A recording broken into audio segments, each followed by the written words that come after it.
बताना नहीं चाहते रहा। आया जाएगा भाई अभी समय। अच्छा, आपकी ही पार्टी के एक पुराने कार्यकर्ता जब अब एक दूसरी पार्टी में प्रदेश अध्यक्ष हैं, जी शौकत अली साहब की बात कर रहा हूँ जी, मैं। जी, जी। वो ये कहते हैं कि जब भी आप लोगों का जिक्र आता है वो ये कहते हैं कि आरयूसी तो खत्म हो गई, कहीं नामो निशान नहीं है। सार्वजनिक मंचों से आप लोगों को हमेशा ताने तंज कसते रहते हैं।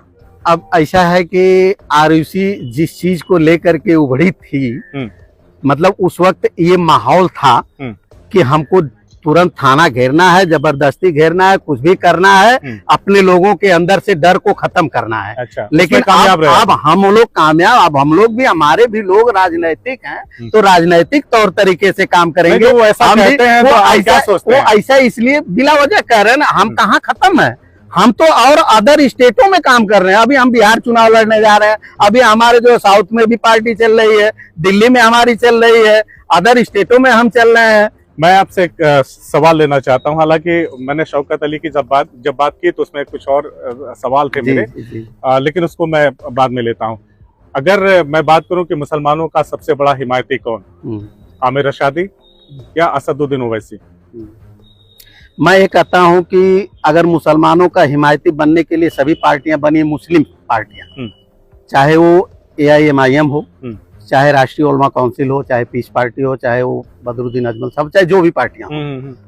अब ये कहा जा रहा है, सब लोग बार बार ये कह रहे हैं कि हम मुसलमानों के हमदर्द हैं, तो हम ये कह रहे हैं कि अगर आप मुसलमानों के हमदर्द हो तो एक मंच पे आ जाओ ना। राष्ट्रीय उलमा काउंसिल तो न्योता दे रही है। कौन नहीं आता?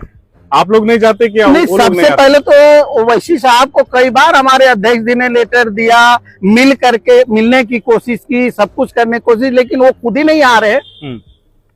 वो खुद नहीं, पीस पार्टी, हम मान रहे हैं कि चलिए उलमा काउंसिल से आपकी दुश्मनी, उलमा काउंसिल को आप नहीं लेना चाह रहे, पीस पार्टी को ले लीजिए और लोगों को ले लीजिए, किसी को नहीं लेना चाहते।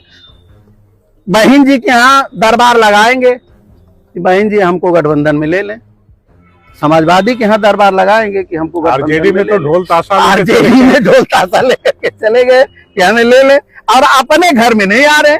अरे अपने घर में आओगे तो आप मजबूत होगे, और जब आप मजबूत आपने महसूस किया क्या खतरा उनको, या क्या बात है जो आप लोगों से दूरी बनाए रखने में उनको लगता है कि ठीक है? ये बताइए, अभी उलमा काउंसिल के लोग बोलेंगे मीडिया में तो, और अदर लोग बोलेंगे तो तमाम धाराएं लग जाएंगी, गिरफ्तारियां शुरू हो जाएंगी।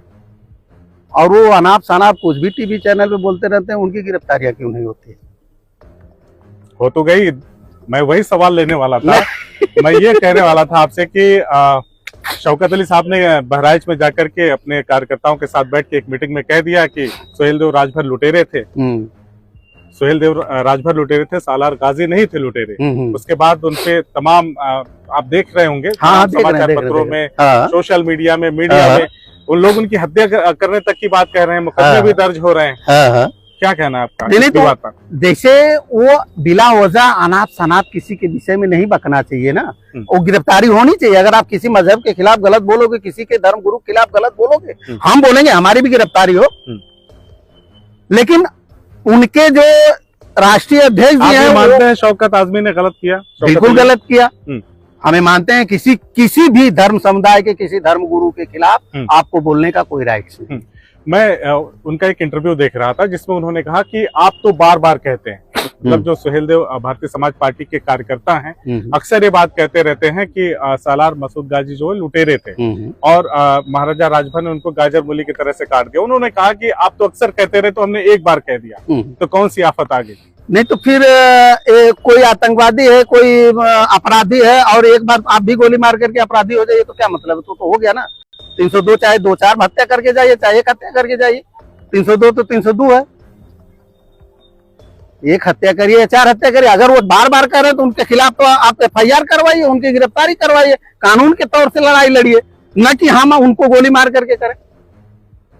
चलिए, हमने बातचीत किया आरयूसी के प्रदेश अध्यक्ष ठाकुर अनिल कुमार सिंह से। उन्होंने बहुत सारे सवालों का हमारे जवाब दिया। ये पूरी बातचीत आपको कैसी लगी हमें कमेंट करके जरूर बताइएगा, और आगे भी आप लोगों से बातचीत होती रहेगी। तमाम नेताओं से, कार्यकर्ताओं से बातचीत करेंगे, क्योंकि उत्तर प्रदेश में बिहार के बाद बंगाल, फिर उत्तर प्रदेश में चुनाव